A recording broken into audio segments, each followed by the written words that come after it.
नमस्कार, मैं हूं संजय शर्मा। आप देख रहे हैं 4 PM न्यूज नेटवर्क।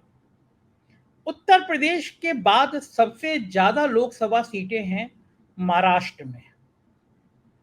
मतलब महाराष्ट्र काफी हद तक 2024 के चुनाव में अपनी भूमिका तय करने जा रहा है। एक एक सीट बड़ी महत्वपूर्ण है 2024 में। आप देख रहे होंगे छोटे छोटे राज्यों में भी अमित शाह जी कितना मेहनत कर रहे हैं। त्रिपुरा के चुनाव हो, मेघालय में हो, आज उन्होंने इशारा किया कर्नाटक में हो, आज उन्होंने इशारा किया कि कॉमन सिविल कोड की तरफ एक कदम और बढ़ा है। ये माना जा रहा है कि भारतीय जनता पार्टी 2024 के चुनाव से पहले राम मंदिर, कॉमन सिविल कोड इस तरह के मुद्दे लेकर आएगी जिससे हिंदुत्व की भावना को उभार दिया जा सके। क्योंकि भारतीय जनता पार्टी को पता है कि कुछ राज्य ऐसे हैं जो परेशानी पैदा कर रहे हैं, जैसे मध्य प्रदेश, जैसे बिहार, जैसे बंगाल और जैसे महाराष्ट्र। महाराष्ट्र में बड़ी कोशिशें की गई हैं कि महाअघाड़ी गठबंधन को किसी तरह तोड़ा जाए। कांग्रेस, शिवसेना, अब तो शिवसेना टेक्निकली नहीं है उनकी, कांग्रेस, शिवसेना और एनसीपी के गठजोड़ को तोड़ा जाए। चुनाव आयोग ने शिवसेना मुख्यमंत्री एकनाथ शिंदे को दे दी है, शिवसेना का चिन्ह दे दिया है। लेकिन महाराष्ट्र में आज सुबह से मेरी कई लोगों से बात हुई, वो बता रहे हैं कि चुनाव चिन्ह भला चला गया हो लेकिन सिंपैथी जो है वो उद्धव ठाकरे की तरफ ज्यादा है। भारतीय जनता पार्टी के लिए ये चिंता की बात है, क्योंकि इस राज्य में जो हालात बने हैं, चाहे वहां के उद्योगों को गुजरात शिफ्ट करना हो या फिर ये समीकरण महाअघाड़ी का भारतीय जनता पार्टी के चेहरे पर चिंता की लकीरें खींच रहा है। तो मैं सोचा कि आज महाराष्ट्र के सीनियर जर्नलिस्ट से मैं आपकी बात कराऊं, जिसको महाराष्ट्र की राजनीति की बहुत गहरी पकड़ है, जो मुंबई के दिल में रहते हैं, पत्रकारिता में लंबा अनुभव है और महाराष्ट्र की राजनीति को वो एक एक बिंदु पर समझते हैं। मैं ज्यादा समय नहीं लूंगा, सीधा ले चलता हूं आपके पास, धनंजय कुमार जी के पास। आप सब जानते हैं धनंजय कुमार जी बहुत सीनियर जर्नलिस्ट हैं, मुंबई में हैं, मुंबई की पत्रकारिता को बहुत करीब से देखते और समझते हैं।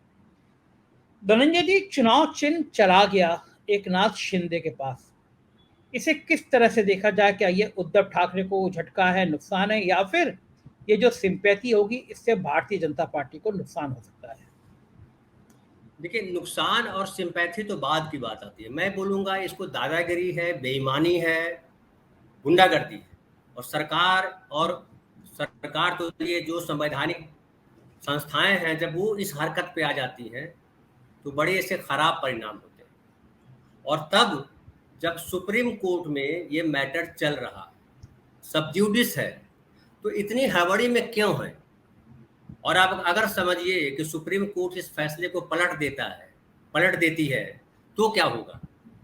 लेकिन चलिए इन सबको किनारे कर दीजिए। मान लीजिए कि शिवसेना का नाम और चुनाव चिन्ह छीन लिया, शिवसेना भवन पे कब्जा कर लिया, हमने मान लिया। देखिए बेसिकली क्या कर रहे हैं, वो उकसा रहे हैं, वो चाह रहे हैं कि शिवसेना के जो नेता है उद्धव ठाकरे के, या उद्धव ठाकरे कोई ऐसा एक्शन ले जिसपे उनको कानूनी तौर पे धर लिया जाए। लेकिन उद्धव ठाकरे जिस तरह की पर्सनालिटी है, वो कानून और संविधान को मानने वाले व्यक्ति। वो शिवसेना के चीफ भले हैं, शिवसेना की एक छवि रही है बाला साहब ठाकरे की वजह से, लेकिन बाला साहब ठाकरे भी जो है कानून के खिलाफ वाले आदमी नहीं थे। और वो दादागिरी नहीं करते थे, लेकिन दादागिरी बर्दाश्त भी नहीं करते थे। तो दादागिरी करना और दादागिरी बर्दाश्त न करना दोनों दो बात है। लेकिन उद्धव ठाकरे जो है, जिनको मैं जानता हूं, जब वो राजनीति में बहुत सक्रिय नहीं थे, ये 90 की बात मैं करूं, मतलब बात मैं करूं 92 की, जब हम शिवसेना के अखबार में हिंदी अखबार लॉन्च करने गए थे और हम काम करते थे, तो उनसे मुलाकात हमारी अक्सर होती थी। तो बेहद जो है, कौन सा अखबार लॉन्च करने गए थे धनंजय जी? ये बात मुझे पता ही नहीं थी। जी, शिवसेना का जो हिंदी अखबार है दोपहर का सामना, वो अच्छा। हम और संजय निरुपम जनसत्ता से आए थे दोनों। अच्छा, ये नहीं पता था जी, मुझे। ओके।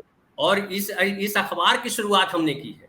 हमने अरे वाह। तो हम स, जी सारे जो है उसके तब जो है शिवसेना के अखबार में अच्छे लोग हिंदी के काम नहीं करना चाहते थे, क्योंकि सबको डर लगता था कि हम जो है कहीं जो गंभीर लोग हैं, जो खासकर जो कम्युनिस्ट माइंड लोग जो थे, उनकी नज़र में हमारी पत्रकारिता जो है गड़बड़ हो जाएगी, हमारी छवि खराब हो जाएगी।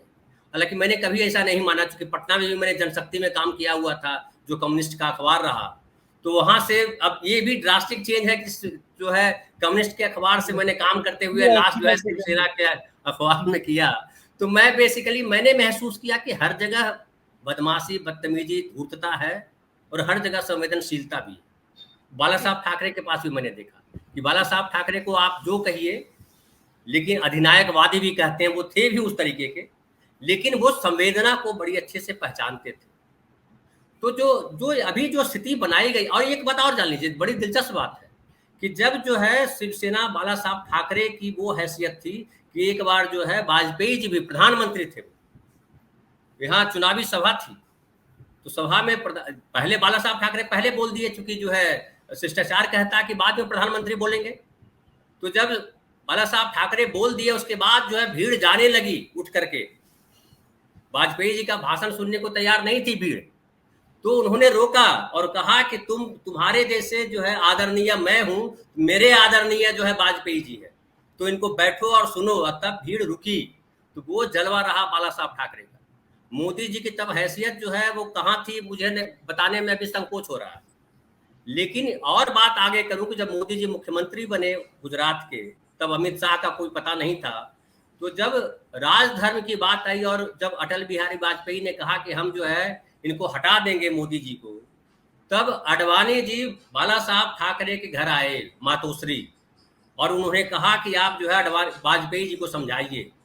और वाजपेयी जी से कहा बाला साहब ने, और जो है मोदी जी का इस्तीफा रोका गया। तो ये योगदान था बाला साहब ठाकरे का। अब जो मोदी जी के बारे में कहा जाता है कि मोदी जी जो है सीढ़ी चढ़ते हैं, सीढ़ी ढकेल देते हैं, वो तो यहाँ भी दिखाई पड़ा।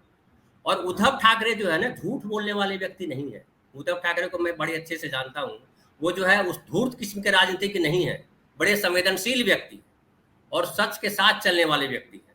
उन्होंने कभी उत्तर भारतीय, बिहारी, बंगाली, दक्षिण भारतीय नहीं किया।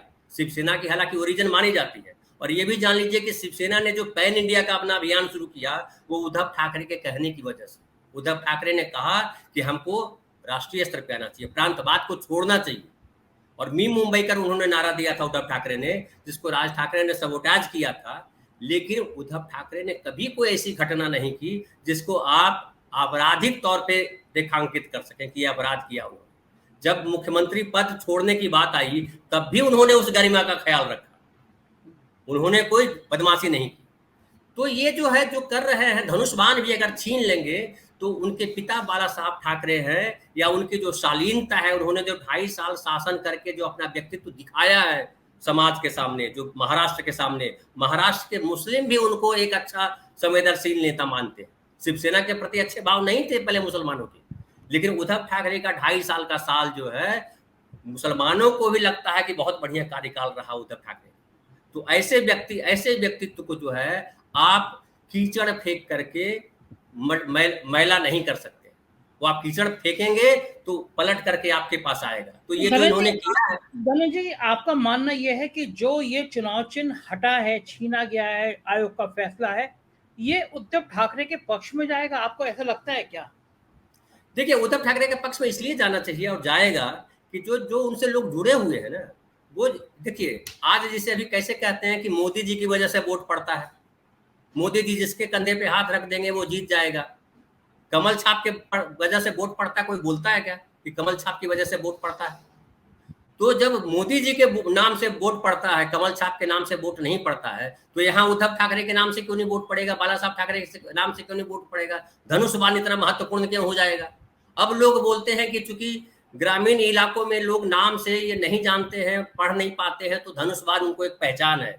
लेकिन भाई, जिस इलाके में इनका प्रचार है, आदित्य ठाकरे लगातार प्रचार कर रहा है अपने इलाके में, शिव सैनिक है, लोकल शिव सैनिक जो है, स्थानीय शिव सैनिक जो है, वो उद्धव ठाकरे के साथ ही खड़े हैं। वो 50 खोखे ओके बड़ा चर्चित यहाँ पे नारा लगा हुआ है। तो इनकी छवि जो है जो छोड़ के गए हैं। ये धनंजय जी, ये नारा क्या है, जरा बताइए। 50 खोखे ओके, इस नारे का मतलब क्या है? दर्शकों को पता नहीं होगा। 50 खोखे ओके जब जो है, ये जब शिंदे गुट जब जो है तमाम नाटक कर करके जब सरकार में आए, शिवसेना को तोड़ करके और नई सरकार बनाई, तो जब गुवाहाटी विधानसभा में जो जी, और जब गुवाहाटी गए थे। गुवाहाटी से लौट के आने के बाद गुवाहाटी गए, फिर गोवा गए, फिर मुंबई आए, इसके पहले सूरत गए थे, इतनी जगह भ्रमण करने के बाद आए जब तमाम सुरक्षा व्यवस्था के बीच, तब जब ओथ लेने के बाद जो है, जो बाकी विधायक थे वो बोलते थे कि 50 खोखे ओके, 50 खोखे मतलब एक खोखा मतलब 1 करोड़ कहा जाता है यहाँ की भाषा में। तो अच्छा 50-50 खोखे यानी 50-50 करोड़ रुपए ले लेकर के एक विधायक ने अपने आप अपना जो है स्थान बदला, अपनी आस्था बदली, क्योंकि जो शिवसेना के विधायक है या जो शिवसेना के कार्यकर्ता हैं, वो आस्था स्थान बोलते हैं मातोश्री को, है ना?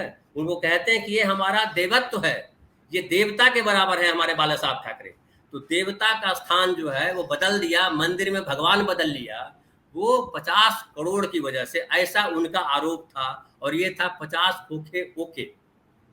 ओके। जी लेकिन आज तो कल संजय राउत ने भी आरोप लगाया कि ये चुनाव आयोग जो है इसके इसमें करोड़ों की डील हुई है। उन्होंने एक अमाउंट भी बता दिया कि इतने करोड़ की डील हुई है इसमें।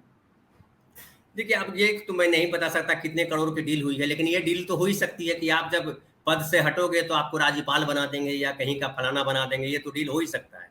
अडानी जी की कंपनी में आपको बड़े पद पे रखा जा सकता है। अभी एक जो है सुप्रीम लेकिन कोर्ट के जज, संजय राउत जो कह रहे हैं कि 2000 करोड़ का लेन देन हुआ है, चुनाव आयोग पे सीधा सीधा हमला बोल रहे हैं, क्या ये हवा में आरोप या कुछ सच्चाई भी हो सकती है धनंजय जी? देखिए, अब ये भी कहना बड़ा मुश्किल है, आधिकारिक तौर पे उसकी पुष्टि मैं कैसे करूं, इसलिए कि देखिए, चुनाव आयोग इतनी बड़ी संस्था नहीं है, चुनाव आयोग सुप्रीम कोर्ट नहीं है।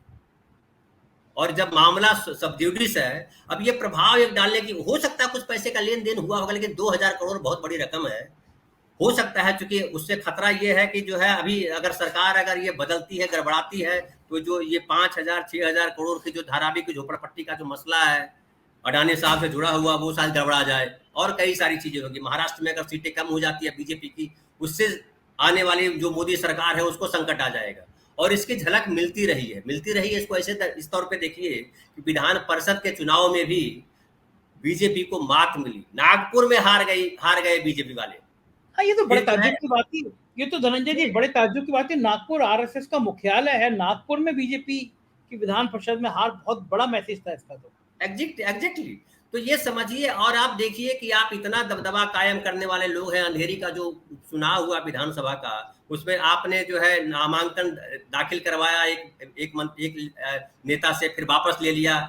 तो ये सब क्या है? आपको लगा, डर लगा, और ये जो किया है वो डर की वजह से किया। उनको लग रहा है कि अगर इस तरह से हम करेंगे, उससे शिवसेना जो है डिमोरलाइज होगी और शिवसेना कोई गलत कदम उठाएगी, या शायद जनता भ्रमित हो जाएगी और जो है बीजेपी को वोट चला जाएगा। लेकिन मुझे लगता है कि बीजेपी का जो प्रकरण है, शिवसेना तोड़ो प्रकरण, वो दलदल में बीजेपी गिरी है। और ये दलदल से निकलने का जितना प्रयास करेगी बीजेपी, दलदल में और धंसती जाएगी। ये सोचना होगा बीजेपी को, ये दलदल में धंस रही है। इसका मतलब धनंजय जी आप इशारा कर रहे हैं कि महाराष्ट्र में कोई बहुत बड़ा खेला हो सकता है अभी आने वाले दिनों में? बिल्कुल हो सकता है। देखिए, एक कहावत है कि जब बिल्ली बंद कमरे में फंसती है ना, तो आपकी गर्दन पे भी हमला कर सकती है। तो बंद कमरे में बिल्ली को मत मारिए।